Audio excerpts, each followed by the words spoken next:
A Practical Guide to Self-Hypnosis by Melvin Powers. Foreword.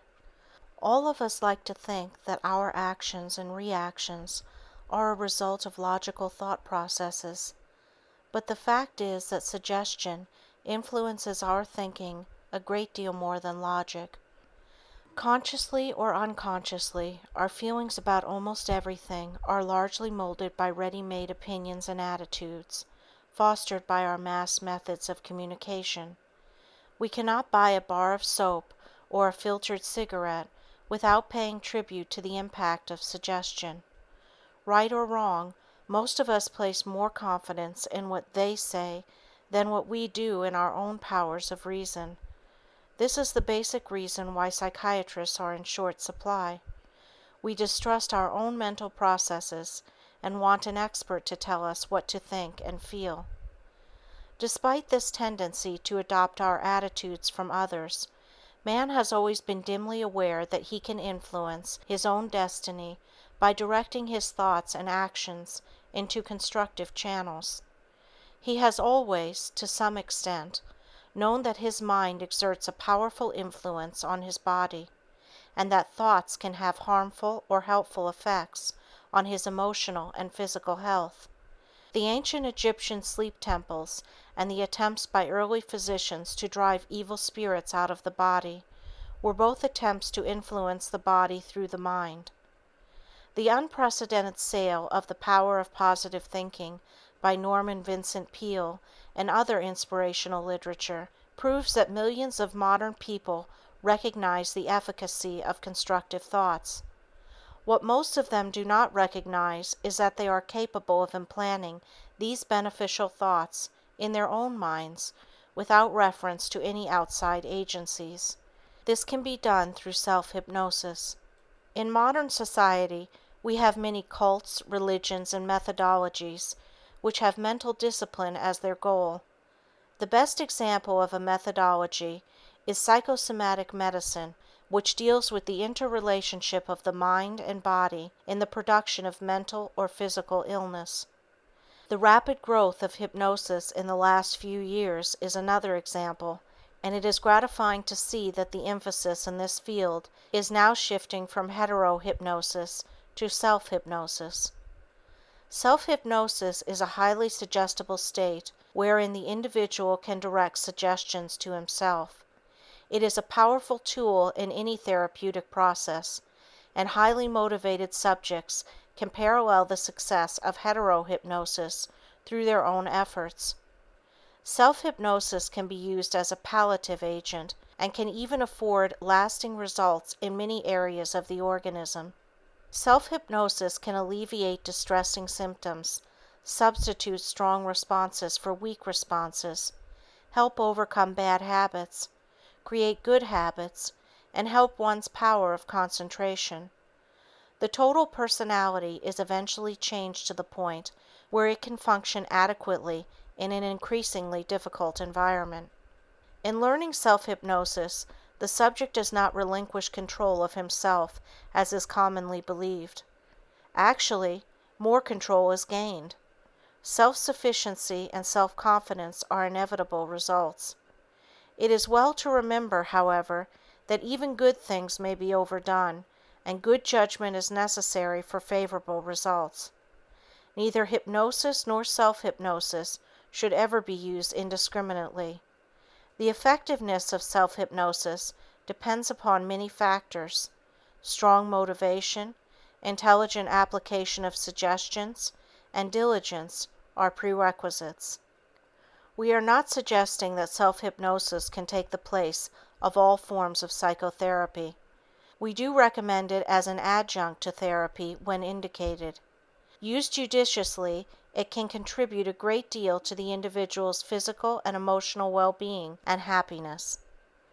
As a professional hypnotist for many years, I have seen astounding and apparently miraculous results by individuals using self-hypnosis.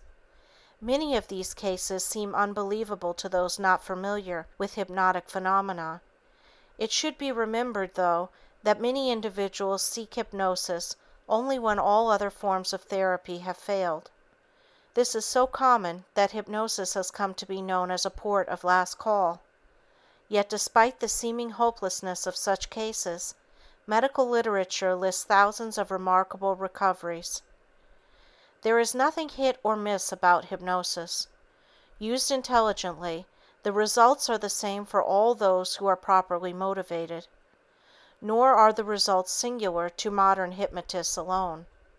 In reviewing the literature going back more than 100 years, the same gratifying results were obtained. The reader would do well to scan some out-of-print books on hypnosis at the library to understand the point further.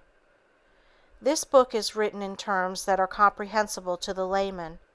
The step-by-step instruction should afford the reader a means of acquiring self-hypnosis. The necessary material is here. The reader need only follow the instructions as they are given. The author wishes to thank Robert S. Starlett, member of the American Medical Writers Association, for his valuable help in the editorial preparation of this book. It is the author's hope that you will, through the selective use of self-hypnosis, arrive at a more rewarding, well-adjusted, and fuller life. Melvin Powers, 12015 Sherman Road, North Hollywood, California, 91605. Chapter 1. What You Should Know About Self-Hypnosis. Hypnosis has been defined as a state of heightened suggestibility in which the subject is able to uncritically accept ideas for self-improvement and act on them appropriately. When a hypnotist hypnotizes his subject, it is known as hetero-hypnosis. When an individual puts himself into a state of hypnosis, it is known as self-hypnosis. In both cases, the subject has achieved a heightened state of suggestibility. Even in hetero-hypnosis, the subject really controls the response to suggestions. Actually, all hypnosis is really a matter of self-hypnosis. The subject enters into the hypnotic state when he is completely ready to do so. This may require from one to many attempts before it is achieved. Even if the subject insists that he wants to be hypnotized immediately, he may be resisting hypnosis unconsciously. In self-hypnosis, the same thing usually takes place. The subject is anxious to achieve self-hypnosis, but somehow the state eludes him. What's wrong? It may be that he is unconsciously resisting it, hasn't conditioned himself sufficiently, or has achieved the hypnotic state and doesn't know he is in the state. This last statement may be surprising, but we will examine it in detail a little later on.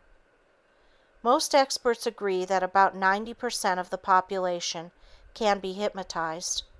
My own feeling is that probably 99% can be hypnotized. Who among us is not influenced by suggestion? Aren't we all, as we have seen, influenced by the suggestions of advertising? Don't we all have a tendency to believe what we read in the paper, hear on the radio, or see on television? Aren't we all convinced that a name brand article is better than one that is not so well known? Suggestion plays a tremendously important role in our daily lives. It begins from naming the baby with an appropriate name to securing a suitable place for interment. I would like to call the reader's attention to a fascinating book dealing with the unconscious reasons why we do so many of the things that we do. You will be intrigued with every page of the book. It is called The Hidden Persuaders by Vance Packard. My contention is that we are all suggestible, and therefore, being hypnotized or hypnotizing ourselves is just a matter of increasing the suggestibility that we already possess. Doesn't the hypnotist begin by suggesting relaxation? Doesn't he usually begin by requesting the subject to fix his attention on a particular object? Next, he suggests to the subject that his eyes are becoming heavy and tired. As soon as the subject closes his eyes, he suggests that he will be in a deep hypnotic state. I am sure that you are familiar with this procedure. With each step, the hypnotist is guiding the subject along directed lines to get him to accept further suggestions without question or doubt. When the subject achieves the ultimate state in this procedure, he has been hypnotized. He then accepts suggestions without equivocation. Let us continue with the same thought. Suppose I say to you, "I'm going to stick you with this pin. It won't hurt." Would you let me stick you with the pin? Obviously not. Let us suppose that you have been hypnotized, and I repeat the same suggestion. What happens then? You readily accept the suggestion as being factual. Should I proceed to stick you with the pin, you do not even flinch. In fact, you do not even feel the pain. Does this sound incredible? Isn't this exactly the same procedure that the dentist uses with his patient when he has hypnotized him for the purpose of painless dentistry? Achieving hypnosis, therefore, is a matter of directing this suggestibility that we all possess into the channels that will finally produce the hypnotic state. It can be much more complicated than this explanation in many cases, but let us use this as a working premise. Everyone can be hypnotized. The time required for achieving hypnosis will vary from subject to subject. We will discuss some of the reasons for this in a subsequent chapter, but for our discussion at this time, we need to understand this point. I have encountered numerous individuals who were extremely disappointed because they did not respond to hypnosis immediately or after several attempts. They wanted to know what was wrong. An explanation that nothing was wrong somehow did not satisfy these individuals. After all, they argued, didn't I go to a hypnotist especially to be hypnotized? Some insinuated that perhaps the hypnotist wasn't too good. Let me explain that most subjects need to be conditioned for hypnosis, and this conditioning is helped when the subject practices certain conditioning exercises that I shall discuss in detail in Chapter 6, titled, How to Attain Self-Hypnosis. In my teaching, I have found that about 1 out of 10 subjects responds to the first attempt at hypnosis. One cannot make a definite statement as to the length of time necessary to learn self-hypnosis, but it is my experience that this usually takes about 1 month. I have had subjects learn self-hypnosis in about 30 minutes, but I must also relate that I have worked with subjects for 1 year before they achieved it. For the most part, the laws of learning apply to self-hypnosis as with anything else that one would want to learn. It can be a relatively simple procedure, or it can be very perplexing. The answer lies not so much with the hypnotist as with the subject.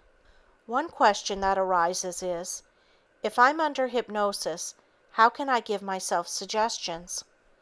During the hypnotic state, it must be remembered, the subject is always aware of what is going on. He hears what is said, follows directions, and terminates the state when told to do so. In the self-hypnotic state, the subject is in full control. Therefore, he can think, reason, act, criticize, suggest, or do whatever he desires. He can audibly give himself suggestions, or he can mentally give himself suggestions. In either case, he does not rouse from the hypnotic state unless he gives himself specific suggestions to do so. Many feel if they audibly give themselves suggestions, they will awaken. In hypnoanalysis, the subject answers questions during the hypnotic state. Having the subject talk does not terminate the state. You can keep the talkative subject under hypnosis as long as you want. Furthermore, the subject can be sitting erect with his eyes open and still be under hypnosis. Carrying this further, the subject may not even be aware that he is under hypnosis. He can be given a cue not to remember when the therapist makes a certain motion or says a certain word that he will go back into the hypnotic state, but still keep his eyes open. Only an experienced hypnotist could detect the change. Another frequent question is, how do I arouse myself from the self-hypnotic state? You merely say to yourself that upon counting to 5, you will open your eyes and wake up feeling fine. Many times the subject falls asleep while giving himself post-hypnotic suggestions. This is not undesirable, since the suggestions will spill over into the subconscious mind as he goes from consciousness to unconsciousness. A popular opinion about hypnosis is that the subject surrenders his will to the hypnotist in the process of being hypnotized. Furthermore, many believe that once the subject is hypnotized, the hypnotist has complete control of the subject, and the subject is powerless to resist suggestion. Both beliefs are erroneous. I believe the first misconception comes from seeing techniques where the hypnotist requests the subject to look into his eyes. The hypnotist suggests to the subject that as he continues to look into his eyes, he will fall into a deep hypnotic state. This, then, becomes a matter of who can outstare whom.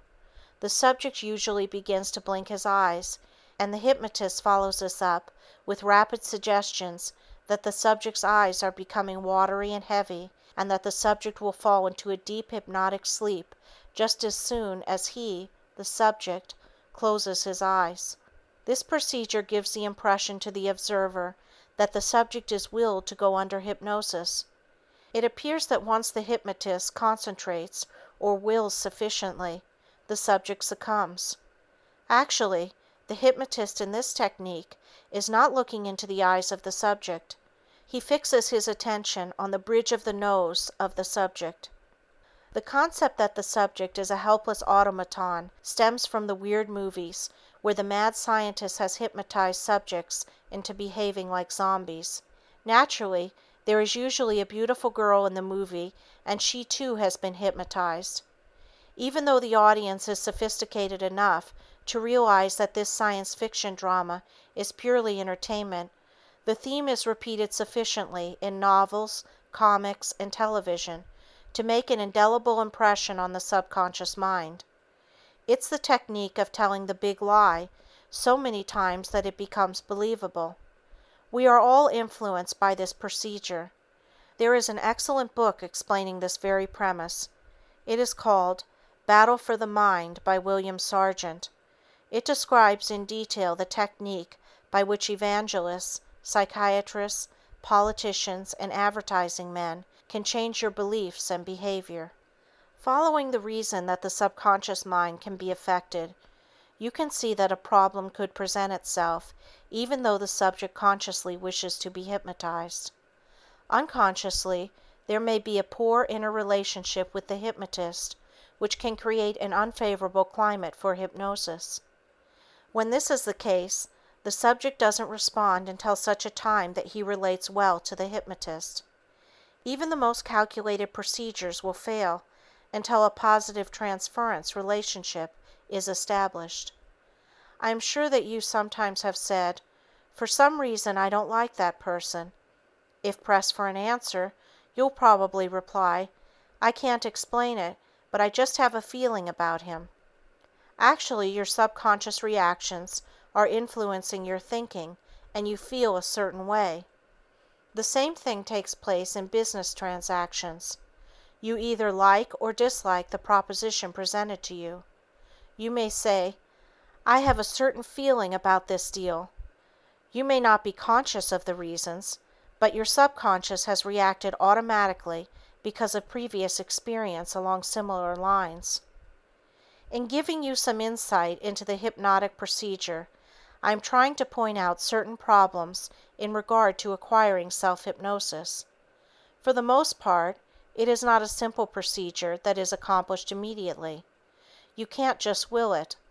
It requires working toward a specific goal and following definite procedures which eventually lead to success. The hypnotist is usually endowed by the subject with an omniscience and infallibility which logically is unjustified.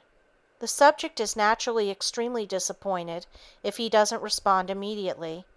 If he loses confidence in the hypnotist, he may never achieve hypnosis with this particular hypnotist. I have hypnotized subjects who have been to several other hypnotists without success, and I have had some of my unsuccessful subjects hypnotized by other hypnotists. How and why does it happen? I believe that some of the reasons are so intangible that it would be impossible to explain all of them with any degree of exactitude. I once saw an individual about 12 times who wanted to learn self-hypnosis and had been unsuccessful in every approach. I asked him if he would volunteer as a subject for a class in techniques of hypnosis that I was teaching for nurses. He readily volunteered and showed up at the designated time. Much to my amazement, as well as his own, he responded within a relatively short time, as one of the nurses hypnotized him before the group. She had used a standard eye closure technique, requesting him to look at a spinning hypnodisc that I had previously used with him every time he was in the office. Her manner was extremely affable. She had used the identical technique I had used unsuccessfully, and the subject responded excellently to cap the climax.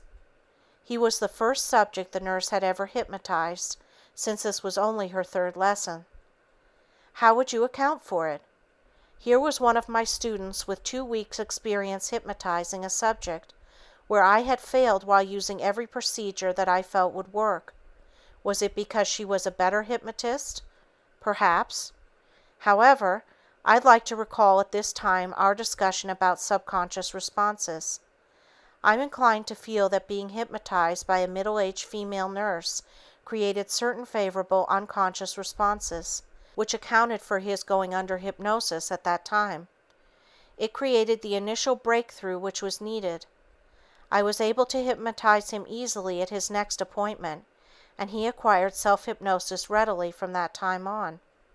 I have tried the same approach with other subjects who did not respond favorably and have failed to attain the success that I did in the above case. Why the impasse? It is one of the difficulties that we encounter in hypnosis, and as yet it has not been resolved.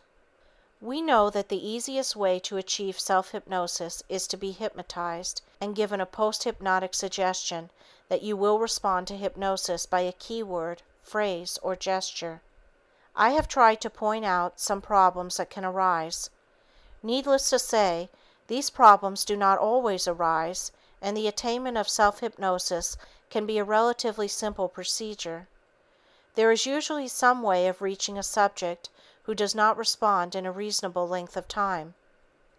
Now we come to the point where the subject wishes to hypnotize himself. What happens in this situation? It would appear that the subject would go under hypnosis immediately. After all, isn't he controlling the hypnotic session? Of course, this does happen time and time again, and the results seem miraculous. I receive mail constantly from readers of several of my other books on hypnosis, telling me how they were able to achieve certain goals that they never dreamed possible. They write that they have achieved self-confidence and complete self-mastery, and have been able to overcome problems that had plagued them for many years. These problems not only include strictly psychological troubles, but many psychosomatic symptoms as well. Many have remarked at the ease in which they were able to achieve self-hypnosis and the results they wanted. For them it was as simple as following a do-it-yourself book. Others write about the difficulty they encounter and ask what to do about it. It is my hope that this book will shed some light for those who have experienced difficulty in learning self-hypnosis. We shall discuss many phases of hypnosis with the emphasis on self-hypnosis. We'll discuss its many ramifications and try not to leave out anything helpful in our discussion. If you follow the instructions and exercises that I give you assiduously, you will be able to achieve a depth of self-hypnosis suitable for solving many of your personal problems.